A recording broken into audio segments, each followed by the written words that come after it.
Bueno, un saludo de parte de nuestra iglesia, San Pedro Church. Es una iglesia allá en Monterrey, una iglesia bilingüe por el contexto en el que estamos. También de City to City, una organización que está para servir a movimientos como el Redil, aquí en la ciudad de Medellín, y poder reunirnos y trabajar juntos por la ciudad. Me ha dado mucho gusto escuchar, orar por la ciudad, bendecir a la ciudad, porque es parte de lo que Dios hace. Y bueno, un saludo también del Chavo del Ocho, ¿verdad?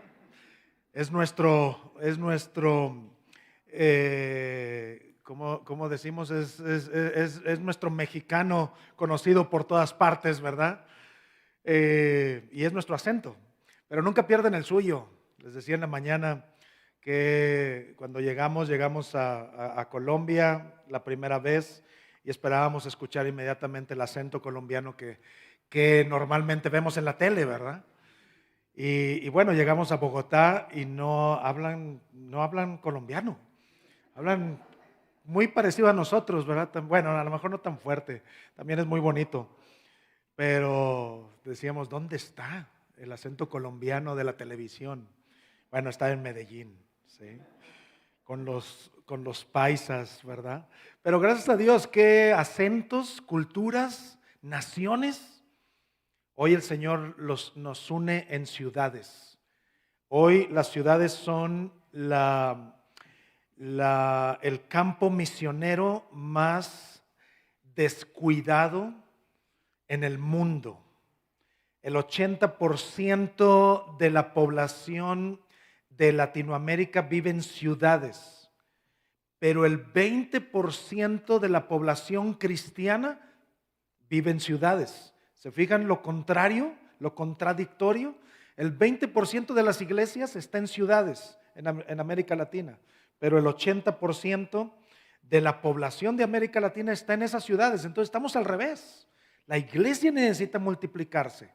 Por eso orar por la multiplicación de iglesias, pero para eso necesitamos una generosidad radical. Y es eso el tema del día de hoy. Necesitamos ser generosos con el mundo. Y no estoy hablando de dinero solamente, eso es parte, pero no estoy hablando de dinero. Estoy hablando de quiénes somos nosotros, quién eres tú, quién soy yo, para esa generosidad radical. Y para eso, en esta hora vamos a abrir nuestras Biblias en Lucas 10, versículo 25 al 37. Y fíjate, hoy celebramos la Reforma. Muchas veces hemos estado celebrando la Reforma solamente como aquel cambio entre la religión oficial a una nueva religión, ¿sí? La religión oficial y los protestantes de esa religión oficial. Pero ¿sabes qué? Eso no fue la Reforma. Eso fue tal vez lo que dio el último encendido a la Reforma. Pero lo que trajo la Reforma, lo que Lutero, Calvino y todos aquellos reformadores nos trajeron fue una transformación social, cultural y espiritual, ¿sí?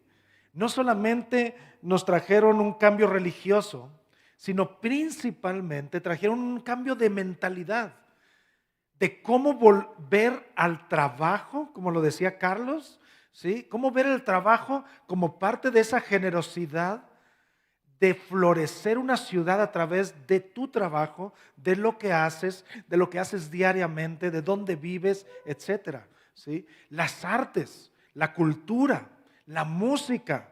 La música por primera vez en la iglesia fue un aliciente para traer la música al mundo, pero no la música de coritos cristianos al mundo nada más. Eso es para la iglesia, eso es en la iglesia, ¿sí? Y para nuestras reuniones. Pero ¿cómo transformar la música que nos habla de tantas cosas negativas a transformarla y que la música que Dios creó en los músicos nos traigan el mensaje del amor de Dios? ¿Sí? Que no nada más la música romántica nos traiga ese amor, sino toda la música transformada, ¿sí? En lugar de estar hablando de guerras y conflictos y cosas sexuales y todo eso, que la música sea transformada, la cultura, la sociedad, la pintura. Bueno, eso trajo la reforma. La reforma trajo una nueva educación, una educación que está no solamente en las escuelas, sino en todas partes. Una educación que puedes usarla, que puedes ver a las matemáticas con principios bíblicos. Eso es la reforma. Pero una generosidad especial que Dios tiene para nosotros también trajo la reforma. No solamente una generosidad para ver qué saco, para ver qué me dan, ¿sí? Como era en aquel entonces, dame esto y yo te prometo que tus familiares que ya murieron van a estar en un buen lugar. Dame esto y yo te prometo que, porque vamos a construir esto. No es dame para ver qué me das, sino es que ya me dio alguien más grande que yo. Y en respuesta a eso, nosotros damos. No es para que me den, sino es para dar. Es porque ya me dieron, yo doy. El hombre más rico del mundo dice, ser el hombre más rico del mundo en el cementerio no me importa. Lo dijo este hombre. Pero ir a la cama por la noche diciendo que hemos hecho algo maravilloso, eso es lo que me importa. Y eso lo dijo Steve Jobs, el hombre más rico del mundo por muchos años, ¿sí? Pero él no podía quedarse dormido si no se sentía lleno sin pensar a ver que ya hizo algo bueno, ¿sí? El problema no estaba en el que estaba dando, en lo que estaba haciendo, porque dio muchas cosas al mundo, aparte de las computadoras, ¿sí? Pero él estaba usando el dar para recibir algo especial. Yo doy para sentirme mejor, ¿sí? Yo doy para sentir que ya soy bueno y poder dormir mejor, dice, ¿sí? Hoy veremos una historia bien extraña en las Escrituras. Lucas 10, versículo 25 dice: en esto se presentó un experto en la ley y para poner a prueba a Jesús le hizo esta pregunta: Maestro, ¿qué tengo que hacer para heredar la vida eterna? ¿Qué tengo que hacer yo para heredar la vida eterna? Jesús replicó y dijo: ¿qué está escrito en la ley? ¿Cómo lo interpretas tú? Como respuesta este hombre dijo: ama al Señor tu Dios con todo tu corazón, con todo tu ser, con todas tus fuerzas y con toda tu mente. Recuerden, era maestro de la ley. Esto es la ley de Dios, ¿sí? Y ama a tu prójimo como a ti mismo. Bien contestado, le dijo Jesús. Haz eso y vivirás. Hazlo, obedece. Pero él quería justificarse, así que le preguntó a Jesús: bueno, pero ¿quién es mi prójimo para poder obedecer? ¿Sí? Jesús respondió: bajaba un hombre de Jerusalén a Jericó y cayó en manos de unos ladrones. Le quitaron la ropa, lo golpearon y se fueron, dejándolo medio muerto. Resulta que viajaba por el mismo camino un sacerdote, quien al verlo se desvió y siguió de largo. Así también llegó a aquel lugar un levita, aquellos que cantan, aquellos que dirigían la alabanza en la iglesia, y al verlo se desvió y siguieron de largo. Pero un samaritano que iba de viaje llegó a donde estaba aquel hombre, y viéndolo se compadeció de él. Se acercó, le curó las heridas con vino y aceite, se las vendó, luego lo montó en su propia cabalgadura, lo llevó a un alojamiento, lo cuidó ahí, y al día siguiente sacó 2 monedas de plata y se las dio al dueño del alojamiento. Cuídamelo, le dijo, y lo que gaste usted de más se lo pagaré cuando yo vuelva. ¿Cuál de estos 3 piensas que demostró ser el prójimo del que cayó en manos de los ladrones? El que se compadeció de él, le contestó el experto en la ley. Anda entonces y haz tú lo mismo, concluyó Jesús.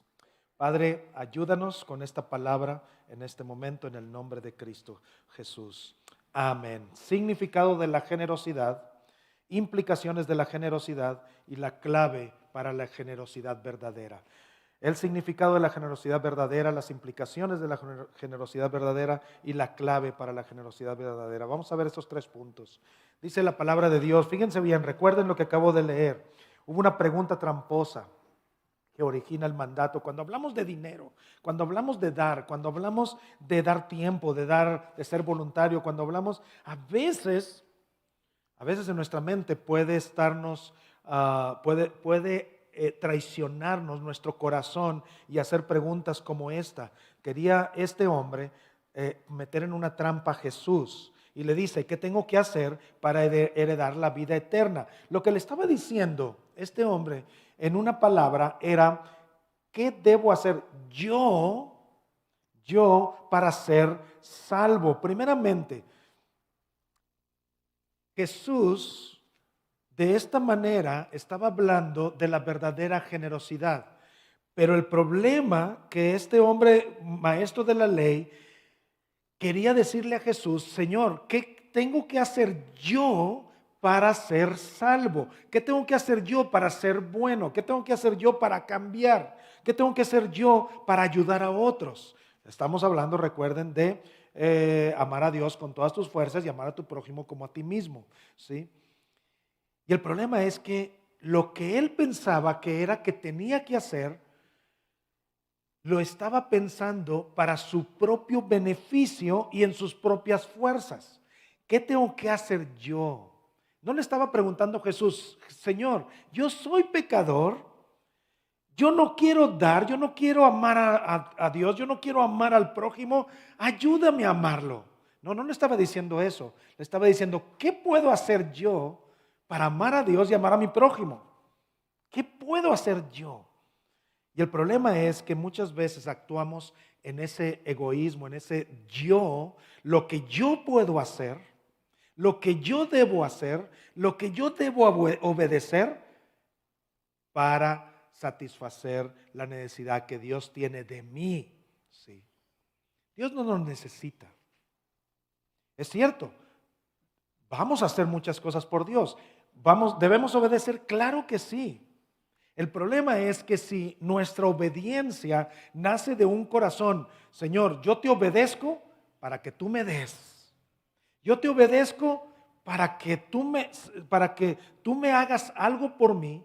Lo único que estamos haciendo es diciéndole al Señor, Señor, yo voy a hacer esto. Es más, yo voy a ayudar a esta viuda, yo voy a ayudar a la iglesia, yo voy a dar mis diezmos. Y de esta manera tú me debes a mí ahora. De esta manera yo te estoy comprando. De esta manera ¿sí me explico lo que estoy diciendo? Esto es lo que este hombre estaba haciendo. Él en realidad no quería realmente la vida eterna. Lo que quería era, otra vez, ser él mismo, el que estuviera diciendo, yo estoy en control de mi vida y yo quiero hacer lo que sea necesario para lograr lo que tú dices que vienes a hacer. ¿Sí? Pero yo lo tengo que hacer. ¿Cuál fue la respuesta de Jesús? Una respuesta que él no se esperaba. Recuerden, era maestro de la ley el que estaba ahí. Dice, ¿qué está escrito en la ley? Le contestó Jesús. ¿Cómo la interpretas si tú eres maestro de la ley? Jesús le contesta con algo que el maestro de la ley no, realmente él sabía perfectamente la respuesta. Y Jesús lo único que está haciendo es afirmar que la ley de Dios es buena para mí. La ley de Dios no se quita de la ecuación de mi vida solamente porque recibimos la gracia de Cristo. La ley de Dios sigue vigente. Jesús dijo, yo no vine a quitar la ley, vine a cumplirla. Y ahorita vamos a ver, porque tú y yo no la podemos cumplir. Vine a cumplirla porque tú y tú, ¿sí? No la pueden cumplir, por eso vine a cumplirla, no a quitarla. Y por eso Jesús está firmando la ley. Si tú eres maestro de la ley y si tú cumples con toda la ley, vas a ser salvo. Y eso es una verdad bíblica. Si tú y yo podemos cumplir con la ley perfecta de Dios, vamos a ser salvos. ¿Cuál es el problema? Que yo no puedo. Yo puedo a lo mejor ahorita dar mis ofrendas, yo puedo ayudar al pobre, yo puedo ayudar, ¿sí? Pero mañana me estoy peleando con mi esposa. Y eso es infringir la ley. Pero mañana estoy pensando que, bueno, estoy dando esto para que vean que soy bueno. Y eso es infringir la ley, ¿sí? Entonces, hacemos cosas para cumplir la ley, pero al mismo tiempo la infringimos, ¿sí? Con otros pensamientos, con otras actitudes. Entonces, lo que está diciendo la generosidad, el significado de generosidad no es acerca de ti, no es acerca de lo que tú puedes hacer. ¿Sabes por qué? Porque tú estás imposibilitado. Tú estás imposibilitado para cumplirla. Y el origen del por qué estamos imposibilitados es porque todos somos pecadores. Tú y yo somos pecadores. El que Cristo esté en nuestra vida quita el poder del pecado de nosotros. Quita el poder del pecado. Ya tienes libre albedrío, ahora sí. Sin Cristo no lo tenemos. Pero con Cristo ya volvemos a tener libre albedrío. Ya podemos decidir entre el bien y el mal.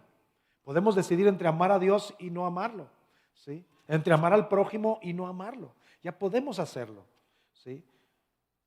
Pero el pecado todavía, como dice el apóstol Pablo, todavía me está pegando. Lo que quiero hacer, no lo hago, y lo que no quiero hacer, eso hago. Si tú estás aquí pensando que eres bueno y que porque eres bien fiel a la iglesia y que eres pastor y que plantaste una iglesia allá que se llama San Pedro Church y que eres director de City to City América Latina y que por eso vas a ser salvo, ¿sí? Entonces el Señor te está diciendo, cumple toda la ley entonces, ¿sí? Cumple toda la ley y serás salvo, ¿sí? Pero no lo hacemos, no podemos. Nada nos puede llevar al Señor porque todo lo que tú y yo hacemos, y eso es parte de la reforma, todo lo que tú y yo hacemos está quebrado. Amo a mi esposa, pero la amo a veces para que me haga de comer. Y eso es un amor quebrado, condicional. Amo a mi esposa para que me ame, eso es un amor condicional, ¿sí? Y está quebrado. Y es algo muy bueno, pero está quebrado, hay algo mal en mí, ¿sí? Puedo ayudar a los pobres, pero lo hago para que me vean. Es que yo sí doy, ¿sí? Es que yo sí ayudo a la iglesia. Eso no es generosidad. Generosidad es responder a lo que Dios tiene para nosotros.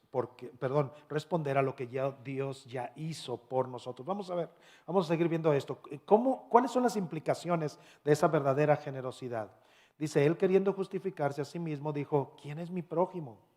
Mira, cuando el maestro de la ley se ve acorralado para que cumplas con toda la ley y serás salvo, él dice, bueno, ok, pero ¿quién es mi prójimo? ¿A quién debo amar? ¿A quién debo ayudar? ¿A quién debo, sí? Y eso es lo que estaba preguntando, ok, ¿a quién debo? ¿Sí? ¿También al que me pega? ¿También verdad que no, Señor? En su mente estaban esas preguntas. ¿Sí? Pero el Señor le está diciendo algo bien diferente. ¿Con quiénes hay que ser generosos? ¿A quiénes hay que amar? ¿Sí? ¿Quién es mi prójimo? Mira, amar a Dios se muestra amando al prójimo primeramente. Si tú dices que amas a Dios, pero no amas a tu prójimo, estás enojado con alguien, dice el Señor, antes de venir a traer la ofrenda al frente, ve y conténtate. Ve y habla. En pocas palabras, Jesús está diciendo cualquiera puede ser tu prójimo, cualquiera. Miremos bien el pasaje, él está tirado, ¿sí? Y golpeado. Ese que estaba tirado y golpeado era un judío. El que pasó y se detuvo era un samaritano.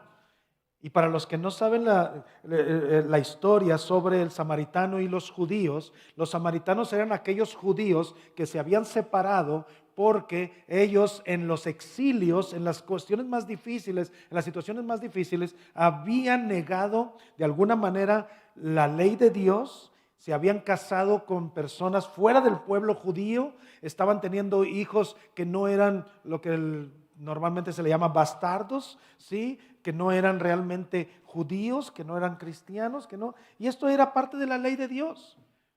Pero fíjate bien, cómo Jesús está trayendo a samaritanos y a judíos en la misma parábola.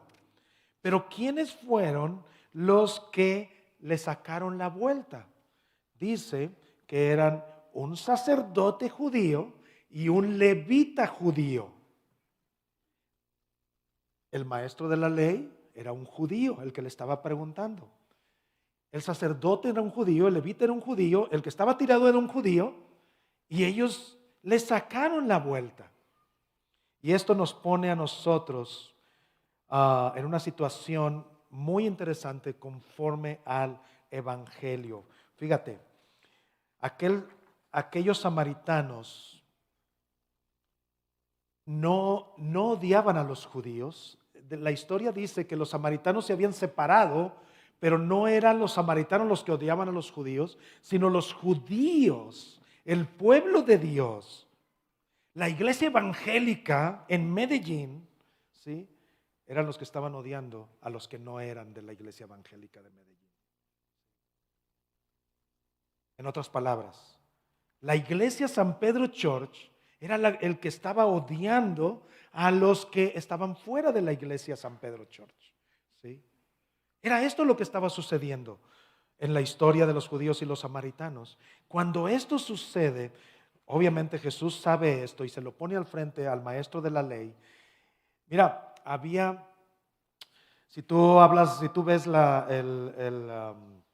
Jesús y la samaritana, ves todas estas historias, vas a ver que los judíos no podían ni siquiera tocar las vasijas que los samaritanos,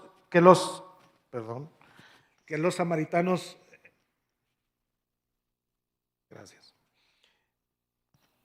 Me muevo demasiado, ¿verdad? Sí, dice, pero tú te mueves más, Ruth. Entonces, no podían tocar las vasijas que los samaritanos tocaban porque se contaminaban. Los samaritanos podían hacer y trabajar con los judíos, pero los judíos no podían trabajar con los samaritanos. ¿Sí? Fíjate bien, lo que estaba diciendo Jesús es que a veces tú te crees el que está cerca de mí, pero en realidad lo que estás haciendo es odiar a los que yo vine a amar. ¿Sí? El Señor vino a amar a los perdidos, al enfermo, no al que estaba sano. ¿Sí? Pero a veces nosotros en nuestra vida cristiana decimos, nosotros somos los buenos, aquellos son los malos, no vienen a la iglesia, no quieren oír de Dios, nosotros somos los buenos. Cuando hacemos esto, dejamos de traer esta generosidad radical que Jesús trajo a ti ya en tu vida. Y lo que estamos diciendo es, nosotros sí somos de Jesús, ¿sí? Pero ellos no, ellos son los feos, ellos son los, ¿sí? Tenemos que ser generosos y nuestra generosidad no nos permite ser generosos con los que nosotros pensamos que son buenos o iguales a nosotros, sino para los que Jesús vino. ¿Sí?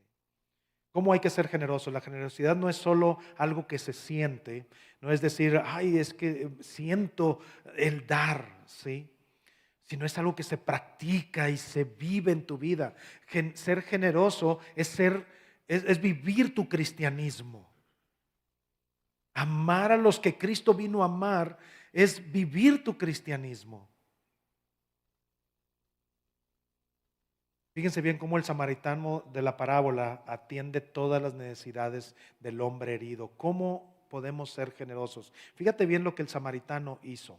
Primero, atendió las necesidades físicas de este hombre. Le curó las heridas con vino y aceite y se las vendó.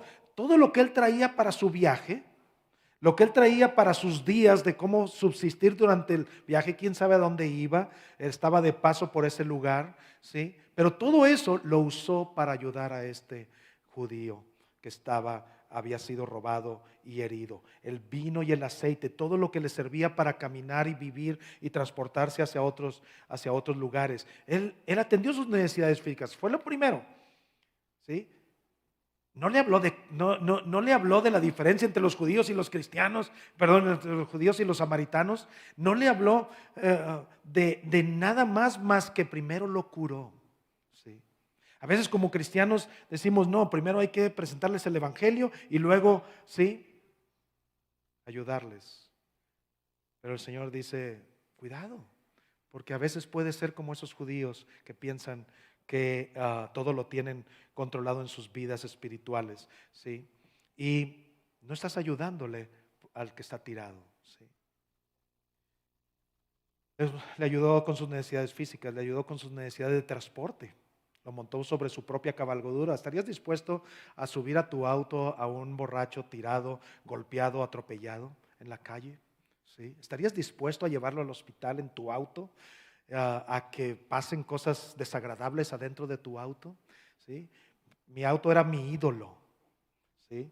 Cuando mis hijas empezaron a tener esas manitas que empezaron a crecer y empezaron a embarrar con su grasita de las manos los vidrios, ¿sí? Yo estaba temblando, ¿sí? Porque era mi ídolo, tener limpio mi auto, ¿sí? Mira, hasta que Ruth dice, o esas niñitas con sus manos grasositas, o tu auto, ¿qué quieres? ¿Sí? Y pues escogí a las niñas, ¿verdad? Obviamente, ¿sí? Sus necesidades emocionales lo cuidó, no solamente lo curó y le dijo, bueno, ahora sí, ya que puedes empezar a caminar, ya te puedes arrastrar, entonces ya te puedes ir. No solamente hizo esto, se fue con él, estuvo una noche con él, ahí estuvo con él, caminando con él, viéndolo, velándolo, ¿sí?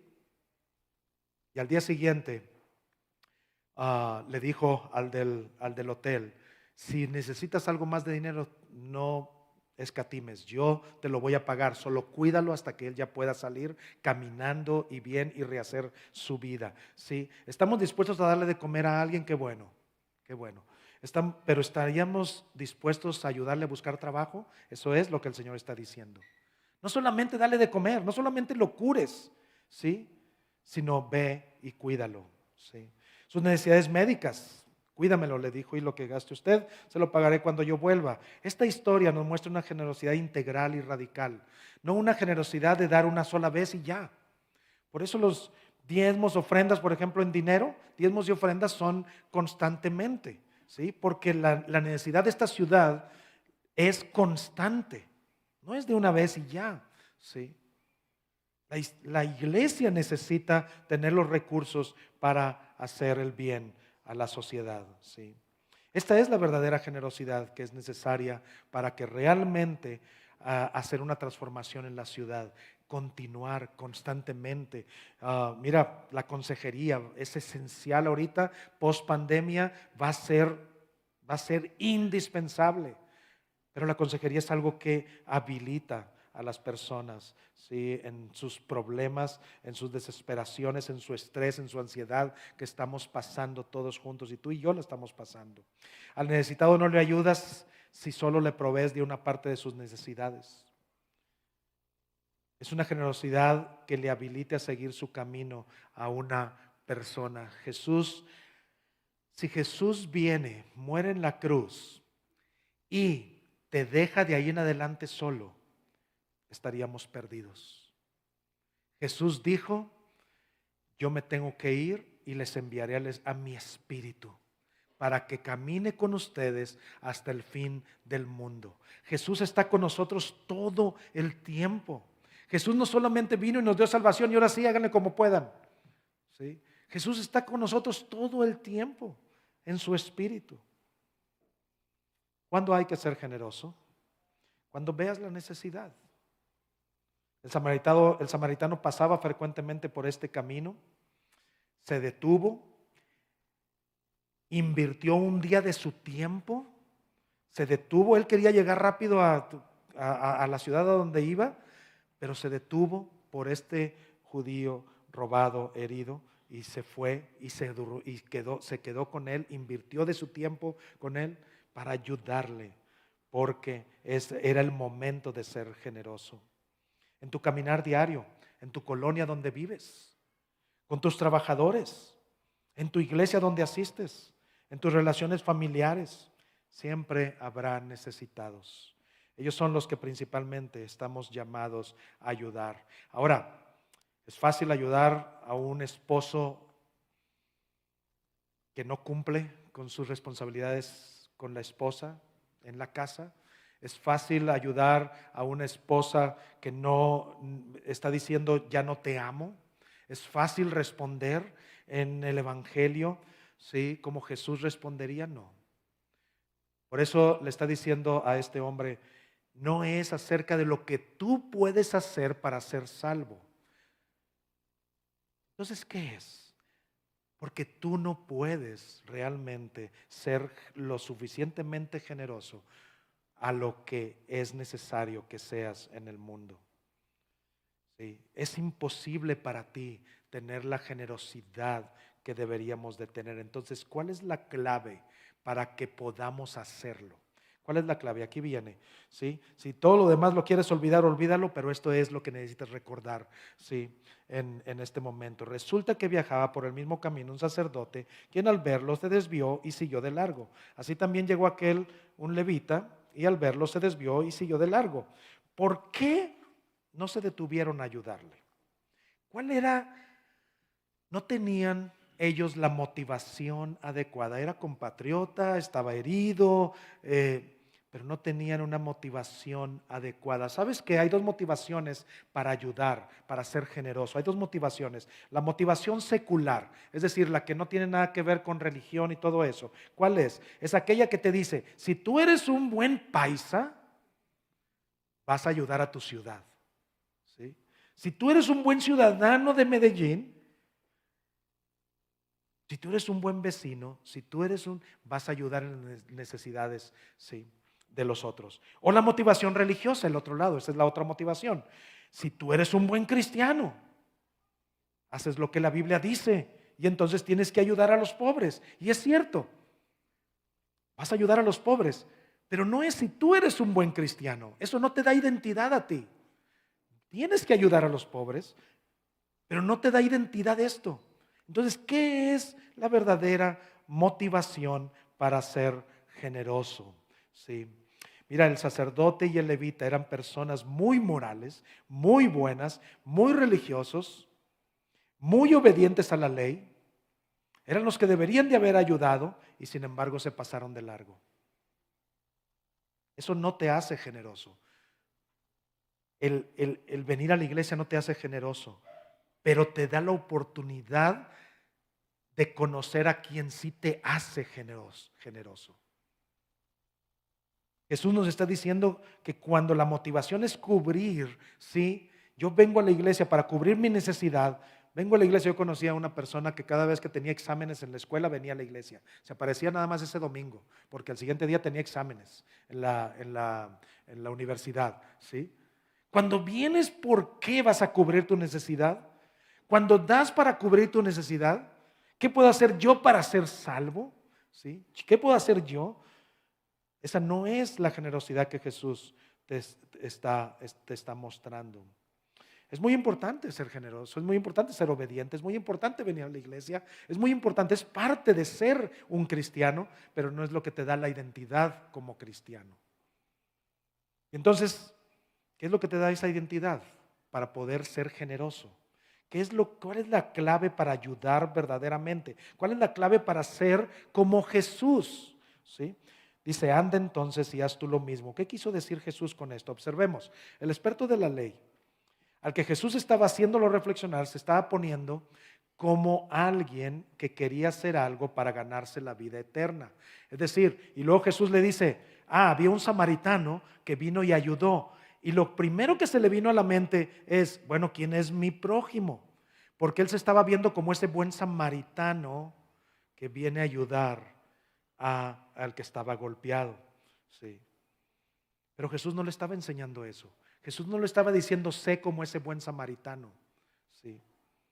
Él se vio a sí mismo como el que podía hacer misericordia, como el que podía dar, como el que podía ayudarle a este hombre. Pero no era eso lo que Jesús estaba dándole. ¿Qué le estaba dando Jesús? Y ahí está la clave.